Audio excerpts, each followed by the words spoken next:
This is Get Real with Bob and Stacy, the show that helps you learn about the mortgage and real estate markets. Get the inside scoop from their expert list of guests and have some fun along the way. Now, here's Bob Gallagher and Stacy Alcorn.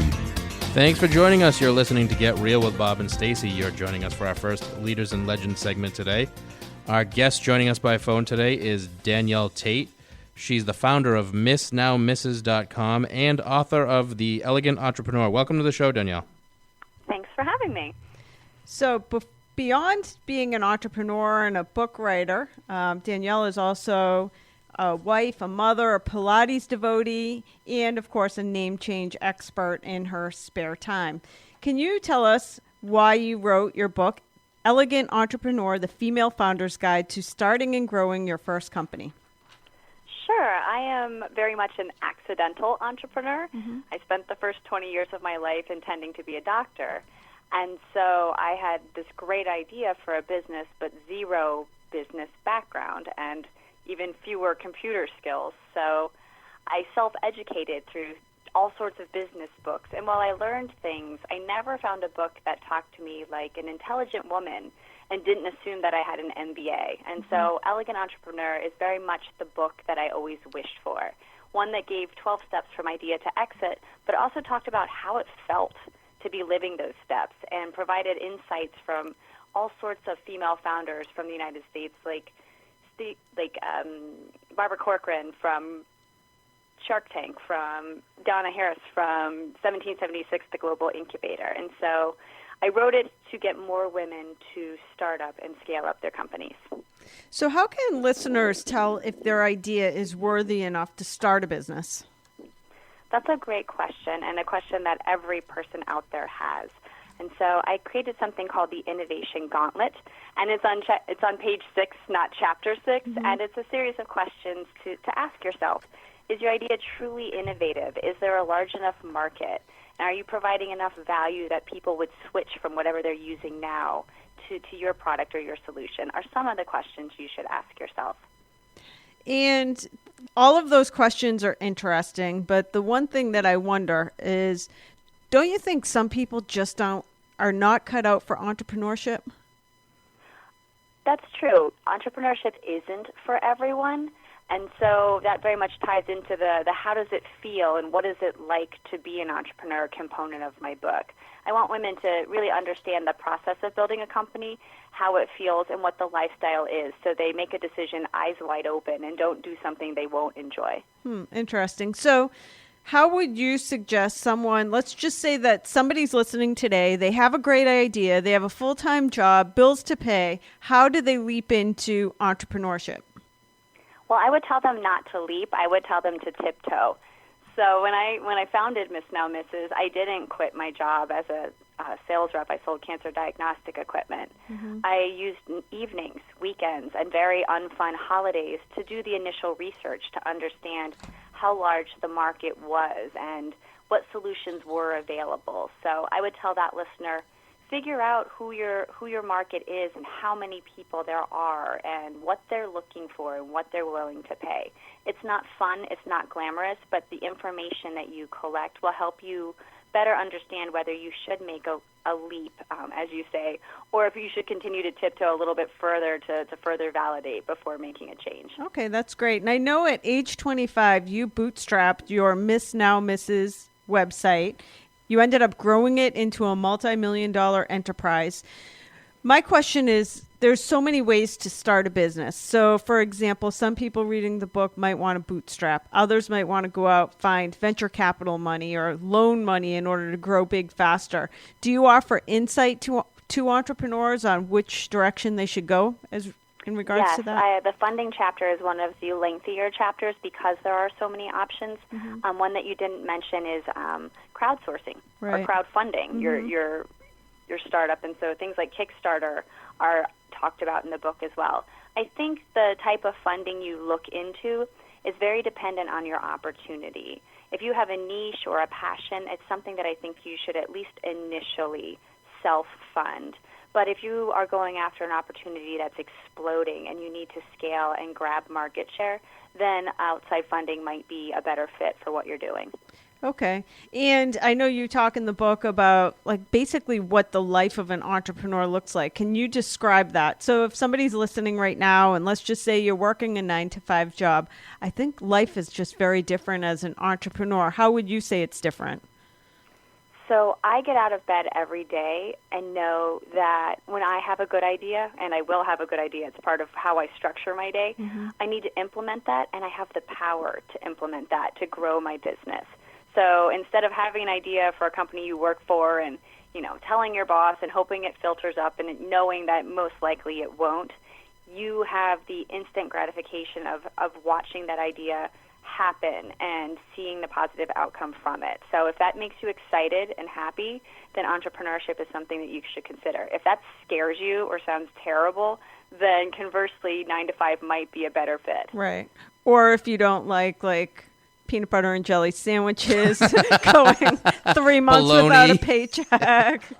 Right, well, you can be smart about Yeah. that. Like, for example, when most of our friends were buying their first homes, my husband and I elected to stay in our tiny little 800-square-foot condo because I was just launching Miss Now Mrs. So by not taking on a huge mortgage, we didn't have to eat ramen. We were just smart in other ways. So, yes, there was ramen on occasion, but I tried to map it out and save accordingly. So instead of, the tiptoe effect, instead of just jumping in and then figuring it out. Right. And you bring up a great point about your husband. I think if you want to be an entrepreneur, it's like a family sport. Like your whole family kind of needs to buy into what you're about to do. That's very true. And I've seen it both ways. Sometimes the stability of having a partner in corporate America with health insurance and steady income is great. But oftentimes they don't understand the amount of time and effort that you must dedicate to your startup. Conversely, my husband is an entrepreneur as well, and so he completely gets what I'm doing, and we try to time our individual startups and project rollouts so they don't coincide. It's like having kids. People time when they get pets and children. Companies can be like that if you're both entrepreneurs. Yeah, that's interesting.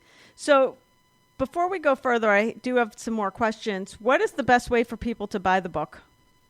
So the book is available as a paperback or Kindle download on Amazon. Just go on Amazon and type in Elegant Entrepreneur and you'll find me. Okay. And it is Elegant Entrepreneur. It is the Female Founder's Guide to Starting and Growing Your First Company. Where your husband is also an entrepreneur, do you think that there are differences between men and women who are launching a business in an entrepreneurial field? Yes, that's a great question. There are differences, and I think co-founded teams of both men and women are perfect because we balance each other out. What I have seen in my own entrepreneurial career as well as friends and other colleagues is that women tend to be slightly more risk-averse, which is fantastic once you've launched a company. We're less likely to jump into partnerships. We're not going to launch a half-baked product. On the flip side, I think that contributes to the sticky floor. So in corporate America, there's the glass ceiling, and in entrepreneurship, there's this sticky floor for women because we can think of all the reasons why we shouldn't launch a company or why it will fail. And so we need to sort of get over ourselves and get out there a little bit more, which is part of the reason I wrote the book. And I love the fact that not only have you written a book, you're an entrepreneur, you're a wife, you're a mom, you do Pilates. How do you find balance, or is balance even possible as an entrepreneur? So I think the beauty of being an entrepreneur is you can define success and balance on your own terms. For a very long time, I thought, like being a doctor, being a cardiologist was success for me. And so when that didn't happen, it took me a little while to bounce back. And so now success for me, as I define it, is being an amazing wife, an amazing mom, an amazing CEO, an amazing daughter, and an amazing friend. That's a whole lot of amazing in a lot of buckets. Yes. And so what I do is I pinpoint the one most important thing I can do in all of those buckets and make sure it gets done. And I schedule it on my calendar so it happens. And when I look back over the months, I've done the biggest things possible for all of those people and all of those things in my life, and that makes me feel successful. Wow. So what would you say has been your biggest challenge in growing your own business? My biggest challenge was early on we had a number of copycat competitors. And competition was expected, but I'm a nice Methodist girl from Pennsylvania, so I really didn't think people would just steal all of my forms and information. And so making the decision to do battle legally and testifying in federal court 8 months pregnant was by far one of the most challenging things I've done as an entrepreneur. Wow, that's interesting. And do you offer advice to entrepreneurs or somebody just starting an entrepreneurial business on what it is they can do? I think if you're just launching into an entrepreneurial career, even if you have a full-time job and you're doing it at night and weekends, there are a lot of days that it's just so hard that you just want to give up and go back to your paycheck. Do you offer any advice on how to get past those days so that you can just keep moving forward for the sake of your business? Sure. One of my best pieces of advice sounds very simple, and it's have a good idea daily. So you may be struggling, your company may be struggling, but if you can focus on, I need to have a good idea that I can implement today or this week or this month, and then put it into action, you're going to have something positive to focus on, and you're going to be doing something that helps grow your company instead of wallowing in the worry. So that's something that I very much tell every entrepreneur that asks me, what should I do? No wallowing in the worry. And how important do you think an entrepreneur's network is, getting out there and just meeting people? Networks are incredibly important and something I did a very poor job of using early as an entrepreneur. I just never felt like I qualified for the title. I was like, oh, I have a small business, I run a website, and sort of hid behind that because I didn't have an MBA or a business background. But once I figured out that, yeah, I am an entrepreneur and I need to find people like me and talk to them and find people who understand me, the connections and the advice and just sort of the sense of camaraderie was just so beneficial and something that I think is vital to being a successful entrepreneur. And you mentioned the fact that you didn't have an MBA. I look at many of the successful entrepreneurs, men and women, people that have built multi-million-dollar businesses and empires. Many of them are college dropouts even. Like, it doesn't seem like an MBA is that important or even a degree is that important to building a successful business. What are your thoughts? Those are my thoughts. Entrepreneurship is sort of a great equalizer, and in that vein, that's why I wrote this book. And I have a Kickstarter starting on Tuesday to fund the audiobook, and in that way, I can give it to aspiring female founders around the world who don't have access to traditional education or MBAs or not even Amazon. So they can download the book on their phone and listen to it and build companies that change their lives and their communities and their world economies. Wow. Did you have any mentors along the way? I also did a really poor job of finding mentors. So that is something that I suggest to new entrepreneurs. However, you can't just run up to someone and be like, oh, will you be my mentor? Yep. The people you want to be your mentors are inundated. So what I tell new entrepreneurs is think of the one question, like the utmost question you need answered to move forward in a decision or in building your business, and find the perfect person, the ultimate person or persons to ask that question. And ask that question, and you might find that turns into a mentor relationship. Yes, and I wrote a blog about this one time about the fact that it drives me crazy when people ask me, they'll come up and say, will you be my mentor? Like, I've been mentored by Tony Robbins, Warren Buffett, like people that I've never met, because you just read their content, you follow what they're doing. Like, it doesn't need to be a formalized mentor relationship where you're meeting with somebody once a week. You can have guides that really you're not taking up any of their time. You're just learning from them. I agree. So any last words of advice for somebody listening today that is contemplating going out on their own, starting their own business? Understand the steps to business. Make sure you have a valid idea with a large market. And don't be afraid of failure. I think our culture is very tied up in success. Well, you know what? You have to fail to succeed. I failed to be a doctor. I failed to change my name. and I turned into an entrepreneur with a name change service that makes quite a bit of money. So don't be afraid of failure. Don't embrace failure, but learn from it and look at it as an opportunity that may turn into a company. Yeah, that's awesome. And find solutions, like just the fact that you found a solution to the fact that you were terrible, like me, at changing your name. Well, Stacey, you've only had 3 years, so... Yeah.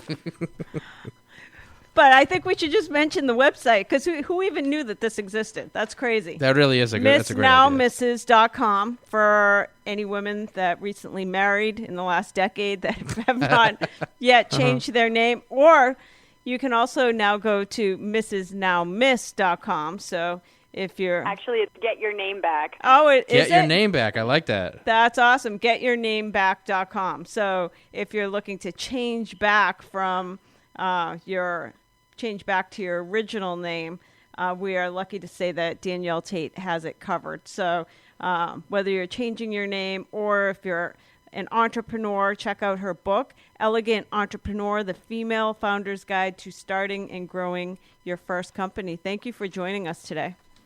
Thank you for having me. It was a pleasure. Thanks, Danielle. That's going to do it for this segment. We're going to take a quick break for commercials. We'll be back with more Get Real after this.